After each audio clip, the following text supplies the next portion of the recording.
존경하는 국왕님, 이내 에릭슨 스라이데 장관님, 서바인 스테렌 오슬로 대학교 총장님과 학생 여러분, 내외 기빈 여러분, 구다그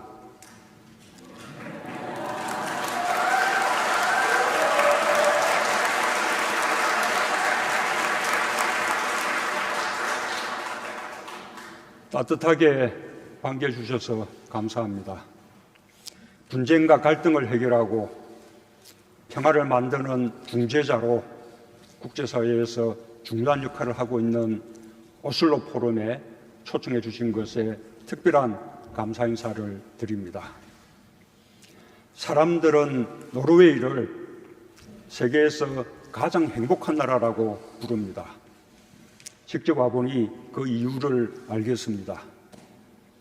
평화로운 일상과 다양성 속에서 서로를 존중하는 문화, 자연과 사람의 아름다운 조화가 노르웨이의 또 다른 이름인 것 같습니다. 오슬로 곳곳에서 2019년 유럽 환경수도의 자부심이 느껴집니다. 친환경 대중교통과 사회통합정책 등 사람 중심 도시를 만들기 위한 오슬로의 노력에서 많은 영감을 얻습니다. 오늘 인류 평화와 발전에 기여한 지성의 산실 오슬로 대학에서 노르웨이 미래를 이끌어갈 여러분과 이야기를 나누게 되어 아주 뜻깊게 생각합니다. 오슬로 대학에 개설된 한국학 강좌가 한국의 역사와 문화를 알리는 데 중요한 역할을 하고 있다고 들었습니다. 한국에서도 노르웨이와 북유럽에 대한 관심이 높습니다. 겸손과 배려, 평등을 강조하는 얀테의 법칙은 과도한 경쟁에 지친 이들에게 큰 울림을 주고 있습니다. 어머니가 아이에게 구전으로 전해주는 평범한 노르웨이인들의 지혜가 지구 반대편 한국인들에게 용기와 힘을 전해주고 있습니다. 올해는 양국 수교 60주년을 맞는 해입니다. 양국은 아주 멀리 떨어져 있지만 60년간 우정을 나누며 누구보다 가까운 친구가 되었습니다. 2006년 한 에프타 자유무역협정 발효 이후 양국의 교역량은 꾸준히 증가해 왔습니다. 조선 해양산업에서는 노르웨이의 우수한 기술력과 한국의 건조 역량을 토대로 협력을 확대하고 있습니다. 다산 과학기지 개설과 국제연구 협력센터 개소 등 북극 관련 협력도 빼놓을 수 없습니다. 무엇보다 양국은 전우입니다. 1950년 한반도에서 전쟁이 발발하자 노르웨이 출신 트리그베리 초대 유엔 사무총장은 강대국의 반대에도 불구하고 유엔군 파병을 국제사회에 강력하게 호소하여 관철시켰습니다. 노르웨이는 한반도에 의료지원단 623명을 파견했고 9만여 명의 소중한 생명을 구했습니다. 대한민국은 노르웨이에 대한 고마움을 잊지 않고 있습니다. 한국 국민을 대신해 뜨거운 우정과 감사의 마음을 전합니다. 내외 기빈과 학생 여러분, 평화, 포용, 복지, 혁신, 성장 등 세계는 노르웨이의 오늘을 부러워합니다. 저는 노르웨이의 진정한 위대함이 국민의 힘에 있다고 생각합니다. 1814년 작은 도시 H볼에 37명의 소작 농민, 17명의 마을 대표 등 112명의 평범한 사람들이 모였습니다. 이들은 노르웨이의 독립을 선포하고 헌법을 공포했습니다. 자유와 평등의 가치를 담은 H볼 헌법은 200여 년이 지난 지금까지 가장 진보적인 헌법으로 노르웨이 국민의 자긍심이 되고 있습니다. 1940년대 독일 점령 기간에는 평범한 국민들의 저항운동이 이어졌습니다. 당시 3만 5천 명에 이르는 노르웨이 국민들이 집단 수용소나 감옥에 수용되는 아픔을 겪었습니다. 국민이 이룬 평화의 바탕이 흔들리지 않도록 정치 지도자들도 힘을 모았습니다. 국가의 성장이 국민의 성장으로 이어지도록 사회복지 체계를 구축하고 평등 사회를 향한 제도적 기반을 마련했습니다. 오늘날 노르웨이는 세계에서 성평등이 가장 잘 이루어졌으며 언론의 자유가 최고로 보장된 나라로 평가받습니다. 이코노미스트에서 선정하는 민주주의 지수에서 작년까지 9년 연속 1위를 차지했습니다. 노르웨이 국민이 이룬 위대한 성취에 큰 박수를 보냅니다.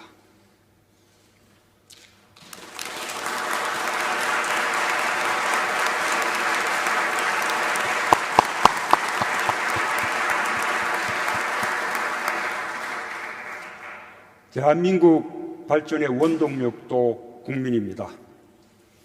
한국이 식민지에 처해 있던 100년 전 남욱군, 학생, 맹인, 광부, 머섬, 기생, 시골 촌부 등 평범한 국민들이 태극기를 흔들며 3.1 독립만세운동에 참여했습니다. 당시 인구의 10%인 202만 명이 참여한 대규모 시위 항쟁이었습니다. 독립 후 한국 전쟁을 겪고서도 70년이라는 짧은 시간 동안 국민들의 힘으로 경제 성장과 민주화를 이루었습니다. 전 세계에서 유례를 찾기 어려운 성과로 평가받습니다.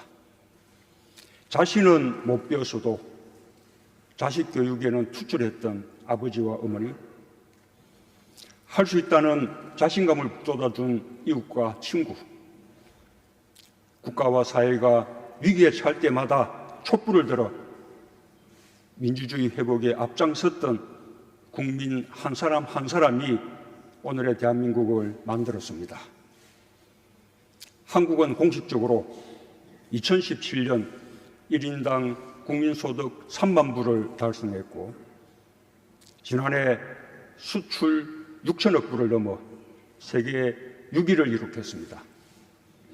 또한 최저임금 인상, 아동수당 도입, 기초연금 인상 등 취약계층에 대한 사회안전망을 강화해 국민복지를 더욱 높이는 포용국가로 향하고 있습니다. 최근에는 남북미 정상의 결단으로 한반도 안보 상황의 근본적인 변화를 도모하는 한반도 평화 프로세스가 진행 중입니다. 2017년 베를린에서 나는 한반도의 새로운 평화 구상을 제안했고 지난해 1월 북한은 신년사를 통해 이에 화답했습니다. 평창 동계올림픽은 북한의 참가와 국제적 지지 속에서 성공적인 평화올림픽이 될 수 있었습니다. 지난해 4월 나는 판문점에서 김정은 위원장을 만났습니다. 북한의 최고 지도자가 분단 이후 남쪽 땅에 처음으로 발걸음을 디딘 역사적인 순간이었습니다. 우리는 서로 간에 군사적 적대 행위를 멈출 것을 합의했고 비무장지대의 초소 철수와 유해 발굴을 시작했습니다. 지금 남과 북은 개성에 설치한 공동연락사무소에서 언제든 만나고 연락을 주고받습니다. 남과 북, 유엔사의 군인들이 함께 근무하는 DMZ 공동경비구역을 비무장화했고 먼저 남측구역부터 일반 관광객에게 개방했습니다. 남북 분단의 상징이었던 비무장지대에 평화의 길이 조성되었고 일반인들도 걸을 수 있게 되었습니다. 노르웨이가 단 한 번도 평화를 위한 여정을 멈추지 않고 오늘의 평화를 이룬 것처럼 한국 정부 또한 평화를 위해 뚜벅뚜벅 걸어갈 것이며 반드시 평화를 이룰 것입니다. 마침 오늘은 제1차 북미 정상회담 1주년을 맞는 날입니다. 도널드 트럼프 대통령과 김정은 위원장의 담대한 의지와 지도력이 큰 기여를 했습니다.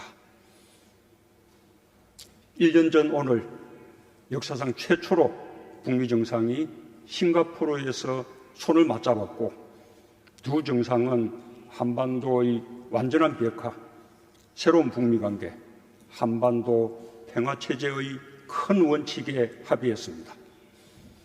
지금 그 합의는 진행 중입니다.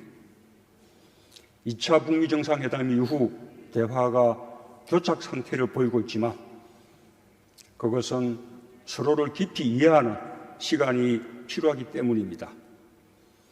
지난 70년 적대해왔던 마음을 녹여내는 과정입니다. 지금 우리에게 필요한 것은 새로운 비전이나 선언이 아닙니다. 서로에 대한 이해와 신뢰를 깊이 하는 것이고 이를 바탕으로 대화의 여지를 더욱 확고히 하는 것입니다. 2차 북미 정상회담 이후에도 트럼프 대통령과 김정은 위원장은 여전히 상대에 대한 신뢰와 대화 의지를 보여주고 있습니다. 국제사회는 대화를 통한 평화 실현에 한결같은 지지를 보내주고 있으며 지금의 상황을 이겨내는데 큰 힘이 되고 있습니다. 평화란 힘에 의해 이루어질 수 있는 게 아니다. 평화는 오직 이해에 의해서만 성실될 수 있다는 아인슈타인의 통찰이 우리 모두에게 새겨지길 간절히 바랍니다. 내외 기빈과 학생 여러분, 우리는 국민의 힘으로 평화를 만들어 온 노르웨이에서 한반도 평화를 위한 지혜를 배웁니다. 첫째, 일상을 바꾸는 적극적 평화입니다. 평화에 관한 선구적인 철학과 이론을 제시한 요한 갈퉁은 평화를 두 가지로 나누어 설명했습니다. 직접적 폭력이 없는 소극적 평화와 구조적 갈등 요인을 찾아 해결하는 적극적 평화입니다. 갈등의 가장 큰 요인은 서로 간 적대하는 마음입니다. 무엇보다 교류와 협력을 통해 서로를 이해할 수 있어야 구조적 갈등을 찾아 해결할 수 있을 것입니다. 그냥 서로 등 돌리며 살아도 평화로울 수 있지만 진정한 평화는 서로에게 도움이 되는 평화입니다. 그러기 위해서는 평화가 국민 한 사람 한 사람에게 이익이 되고 좋은 것이 되어야 합니다. 한국에서는 오랫동안 분단이 국민의 삶과 민주주의, 심지어 국민의 사고까지 제약해 왔습니다. 그로 인해 경제는 선진국이 되었지만 정치 문화는 경제 발전을 따르지 못했습니다. 이제는 달라져야 합니다. 평화가 국민의 삶에 실질적으로 도움이 될 때 국민들은 적극적으로 분단을 극복하고 평화를 만들어 갈 것입니다. 이는 노르웨이와 북유럽이 평화를 만들어 온 방법이었습니다.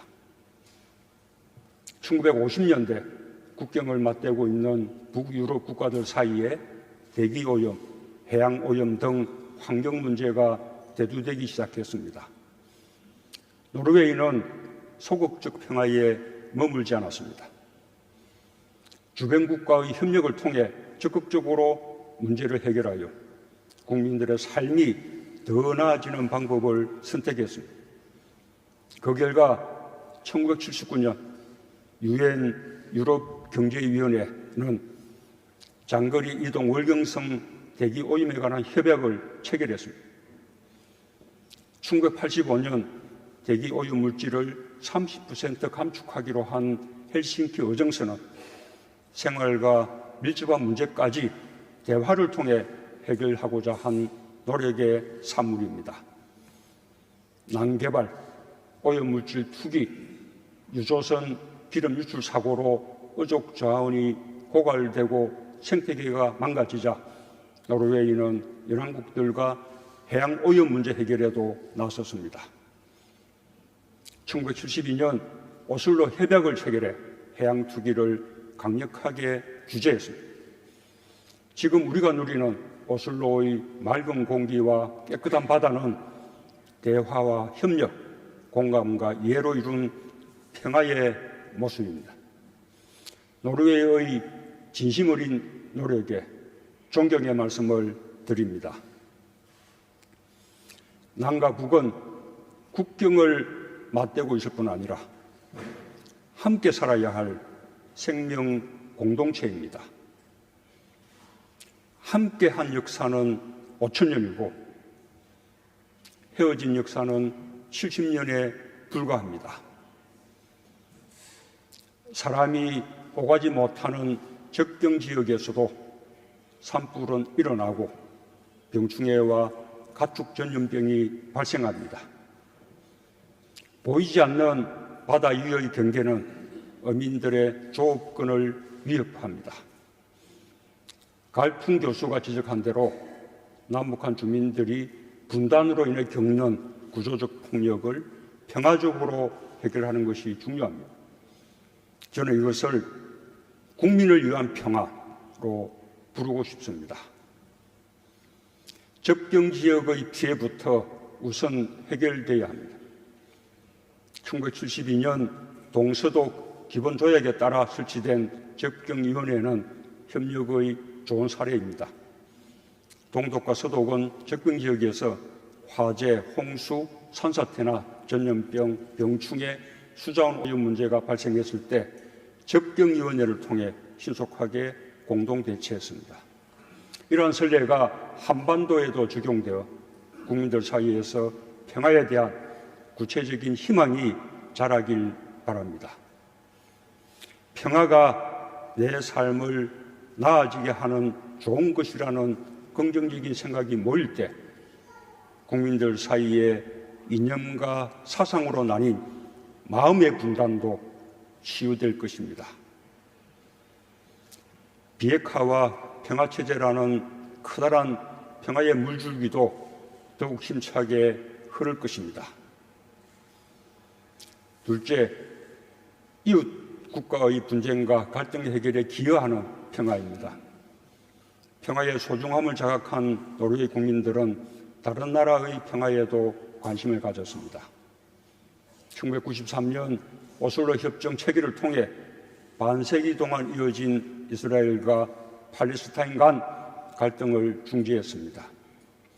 이 역사적인 평화협정은 노르웨이의 평범한 외교관 부부의 상상력과 용기에서 시작되었습니다. 부부는 이스라엘과 팔레스타인 고위직을 한자리에 모아 수차례 비밀 협상을 진행했습니다. 부부의 노력으로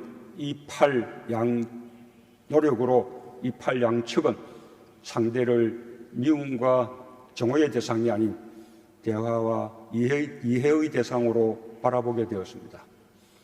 평화로 가는 과정을 창조한 이 부부의 이야기는 J.T. 로저스에 의해 연극 오슬로로 재구성되어 세계인들에게 감동을 선사했습니다.